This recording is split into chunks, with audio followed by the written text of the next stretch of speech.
Hi welcome to Soundarya சமையல். நாம் இன்றைக்கி வீட் நூடுல்ஸ் வச்சு சிக்கன் நூடுல்ஸ் ரெசிபி தான் செய்ய போகிறோம். வாங்க எப்படி செய்யலான்னு பார்க்கலாம். அதுக்கு வந்து ஒரு பாத்திரத்தில் தண்ணி எடுத்துகிட்டு கொஞ்சமாக உப்பு 2 ஸ்பூன் ஆயில் சேர்த்துட்டு நூடுல்ஸை சேர்த்துட்டு நல்லா ஒரு 8 நிமிஷம் போல் வேக வச்சு எடுத்துக்கிட்டேன். வேக வச்ச நூடுல்ஸை வடிகட்டி தனியாக எடுத்து வச்சுக்கலாம். இப்போ ஒரு பாத்திரத்தில் வந்துட்டு நான் 2 ஸ்பூன் பட்டரும் கொஞ்சம் எண்ணெயும் சேர்த்துட்டு ஜீரகமும் துருவின இஞ்சி பூண்டு ரெண்டுத்தையும் சேர்த்து நல்லா வதக்கிட்டு கூடவே 3 பச்சை மிளகாய் கீறி வச்சுருக்கேன். அதையும் வந்து சேர்த்து நல்லா வதக்கி விட்டுக்கோங்க. பச்சை மிளகாய் உங்கள் காரத்துக்கு ஏற்ற மாதிரி சேர்த்துக்கோங்க. நான் வந்து 2 வெங்காயம் நீல வாக்கில் கட் பண்ணி வச்சுருக்கேன். அதையும் சேர்த்து நல்லா வதக்கி விட்டுட்டு வெங்காயம் பாதி வந்த உடனே பீன்ஸும் வந்து கட் பண்ணி சேர்த்துருக்கேன். பீன்ஸ் கொஞ்சம் வெந்த உடனே குடமிளகா சேர்த்துட்டு கேரட்டு நான் துருவி சேர்த்துருக்கேன்.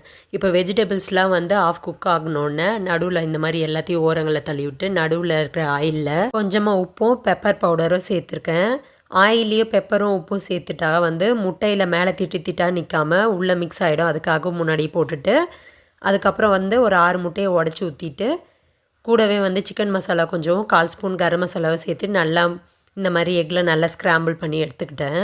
இப்போ இந்த ஸ்டேஜில் வந்து 1 ஸ்பூன் வந்து சோயா சாஸும் 1 ஸ்பூன் டொமேட்டோ சாஸும் ஷெஷ்வான் சாஸ் வந்து 1.5 ஸ்பூனும் சேர்த்துட்டு நான் வந்து சிக்கனை வந்து ஃப்ரை பண்ணி வச்சுருக்கேன். அதையே வந்து குட்டி குட்டி பீஸாக கட் பண்ணி இதோடு சேர்த்துட்டு வேக வச்ச நூடுல்ஸை ஆட் பண்ணிவிட்டு கூடவே ஸ்ப்ரிங் ஆனியனும் பெப்பர் பவுடரும் சேர்த்துட்டு உப்பு தேவையான அளவு சேர்த்து நல்லா மிக்ஸ் பண்ணி எடுத்துக்கிட்டேன். அவ்வளோதாங்க, சிக்கன் நூடுல்ஸ் ரெடி.